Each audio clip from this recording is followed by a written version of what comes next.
t'aime, oh, mon Jésus, ouais. Et moi je t'aime, oh. J'ai pas une belle voix, mais vous savez, pour adorer le Seigneur, on n'a pas besoin d'avoir une voix. On n'a pas besoin d'être un chantre, on n'a pas besoin d'avoir une voix sublimissime, non. On n'a pas besoin, non. Avec ce que tu as, tu peux adorer ton Dieu. Avec ce que tu es, tu peux célébrer ton Dieu. Avec la voix de crapaud, ou bien avec la voix, tu peux célébrer ton Dieu. Le plus important, c'est le cœur qui parle. Le plus important, c'est le cœur qui fait sortir ce parfum de bonne odeur. Le plus important, c'est ce cœur-là. C'est ce cœur que tu fais sortir. C'est ce cœur qui glorifie. C'est ce cœur qui l'exalte. C'est ce cœur qui dit qu'il est Dieu. C'est ce cœur qui dit qu'il est bon. C'est ce cœur qui fait sortir au plus profond de toi. C'est ce cœur qui te permet de contempler la grandeur de ce Dieu-là. C'est ce cœur-là que tu as. Parce que la Bible regarde dans le cœur. La Bible dit que le cœur de l'homme, souvent, il est tortueux. Voilà, le cœur de l'homme, il est mauvais. Alors que si en ton cœur, tu penses de bonnes choses, si en ton cœur, tu amènes ton cœur à célébrer Dieu, tu amènes ton cœur à le glorifier, tu amènes ton cœur, oui, c'est des exercices qu'il faut donner à son cœur. C'est des exercices. Pourquoi? Parce que à chaque fois que nous sommes là, nous avons certaines pensées, certaines rancœurs, nous avons des images négatives qui viennent parce que le diable ne fait que rôder.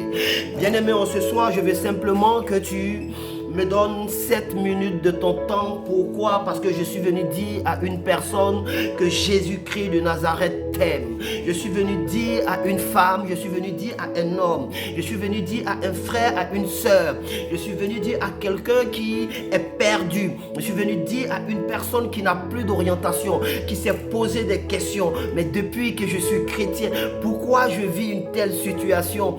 Depuis là, pourquoi je prie pour la guérison de mon mari et je ne trouve pas de solution, il n'y a pas de guérison. Je prie pour la situation de ma fille et ça, je ne comprends rien. J'ai tous mes enfants, mais qui ne sont point mariés. Mes filles ne sont point mariées. Je ne sais pas ce que j'ai fait.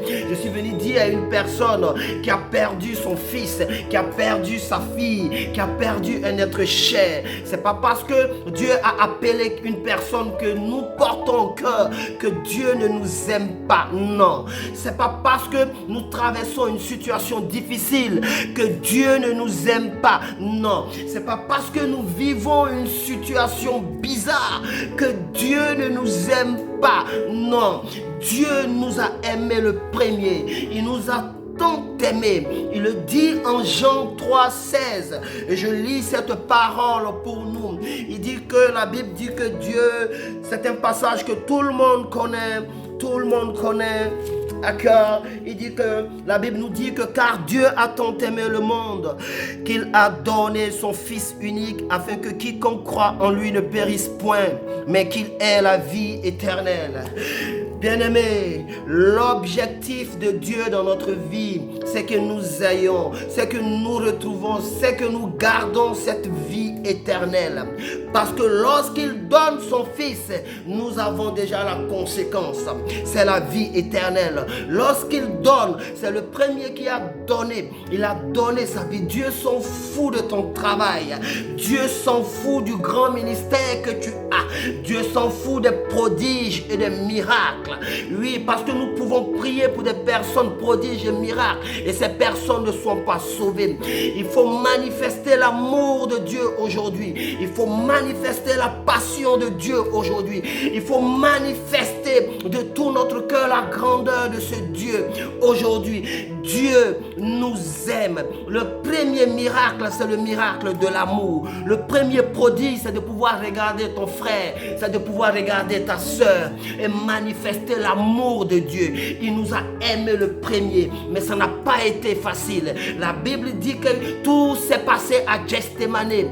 Gethsémane, notre vie aujourd'hui, si moi, votre serviteur Caleb, je suis devant vous, c'est parce qu'il y a eu Gethsémane.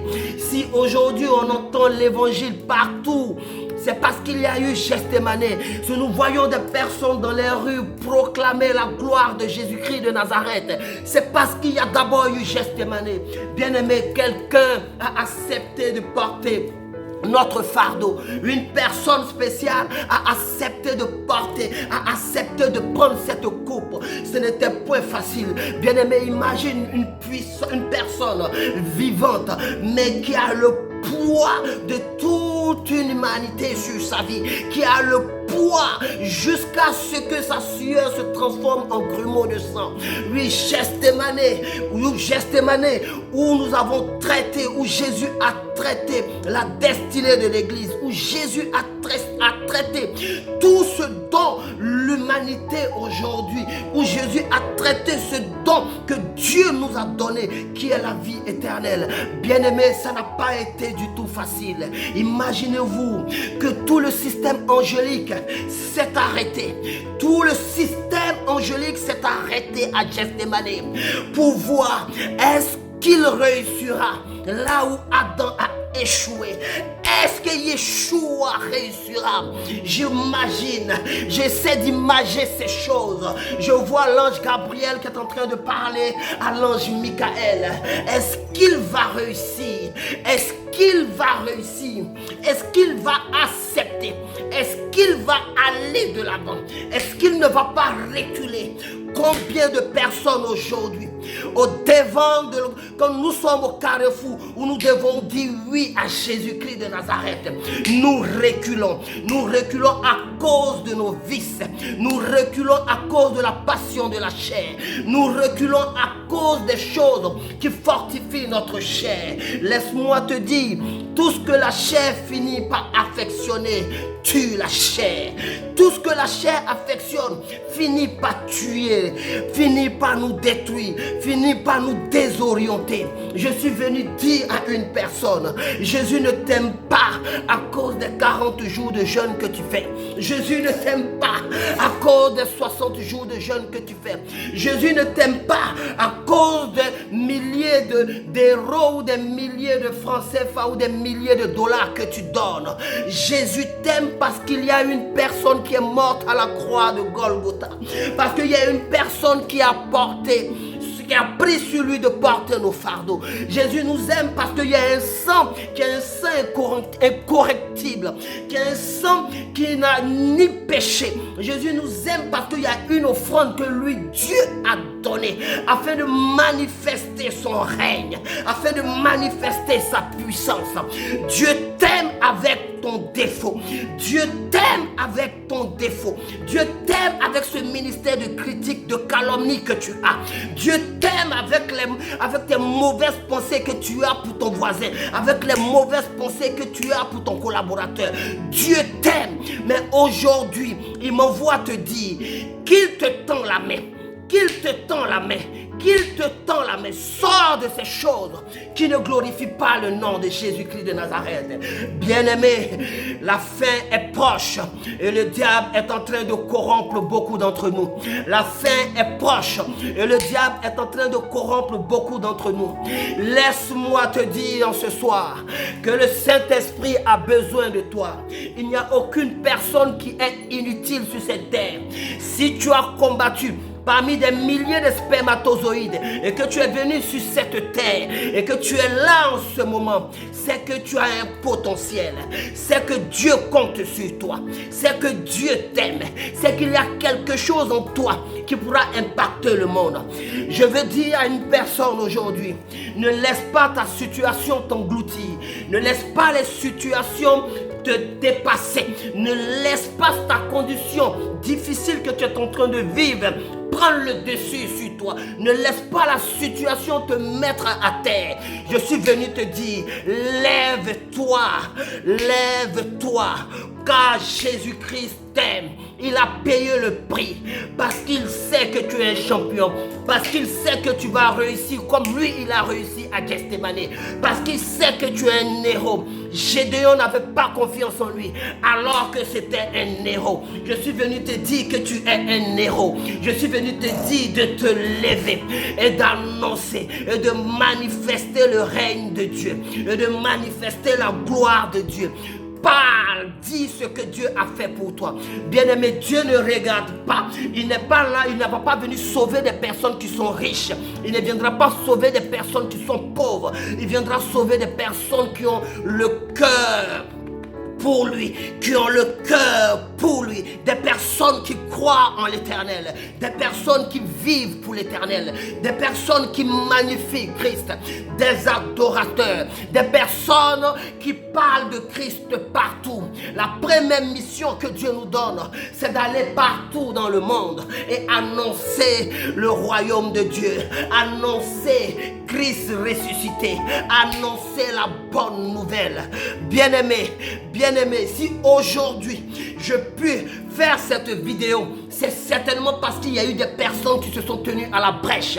Je n'ai rencontré le Seigneur par l'intermédiaire de personne. Je n'ai rencontré Jésus par l'intermédiaire de personne. Étant musulman dans ma acte de prière, Jésus est venu me chercher là parce qu'il y a des personnes qui étaient sur la brèche. Il y a des personnes qui priaient pour que des captifs soient libérés. Il y a des personnes qui priaient pour que des voiles soient déchirés, pour que des écailles tombent des yeux. Je te demande, quel que soit ce que tu traverses, quel que soit ce que tu vis, cherche en ce soir le royaume de l'Éternel. Cherche en ce soir le royaume de Dieu. Cherche en ce soir la félicité de l'Éternel. Ne montre pas que l'agonie de Jésus à Gethsémane s'est fait dans le vide. Ne le montre pas du tout. Lève-toi. Le Seigneur est avec toi. Il t'aime, mon frère. Il t'aime, ma soeur. Il t'aime dans ton péché. Il t'aime dans ta mauvaise vie. Il t'aime dans ton mauvais comportement. Il t'aime dans ta mauvaise conduite. Toutes les personnes que Jésus-Christ a rencontrées, ce n'étaient pas des personnes qui étaient des chrétiennes, mais à la rencontre avec le roi, à la rencontre avec le prince, à la rencontre avec le roi des rois, leur vie a changé. Lorsque Paul est tombé, quand il s'est relevé, il était une nouvelle personne. Je veux, quel que soit là où tu te trouves, tu te lèves maintenant. Quelle que soit la difficulté qui avait le pouvoir sur toi, tu te lèves maintenant. Quel que soit ce que tu traversais, tu te lèves maintenant. Quelle que soit la maladie qui avait raison de toi, je déclare que tu te lèves maintenant. Quelle que soit l'attitude, le comportement de tes enfants qui te rongeaient, tu te lèves dans la prière. La Bible dit, lorsque nous fléchissons nos genoux, lorsque nous prions avec le nom de Jésus-Christ de Nazareth, nous avons tout. Nous avons tout. Quand bien même tu ne vois pas les choses, persévère dans la prière. Quand bien même tu ne vois pas la situation changer, persévère dans la prière. Quand bien même tu ne vois rien, ne t'arrête pas de prier. Parce que quand tu lis ton livre, avant qu'il soit... Que l'Éternel vive son agonie. La Bible dit que ses genoux étaient à terre à Gethsémane. Je veux t'inviter maintenant à mettre tes genoux à terre. Et quelle que soit la situation que tu es en train de traverser, quel que soit ce que tu es en train de vivre, aie foi que Christ est manifesté en toi, que Christ vit en toi. Ne laisse rien, ne laisse aucune situation prendre le dessus sur toi. Père, merci de lever aujourd'hui une armée pour la seule gloire de ton nom. Père, merci de lever une armée pour la seule gloire de ton nom. Amen. Au nom de Jésus.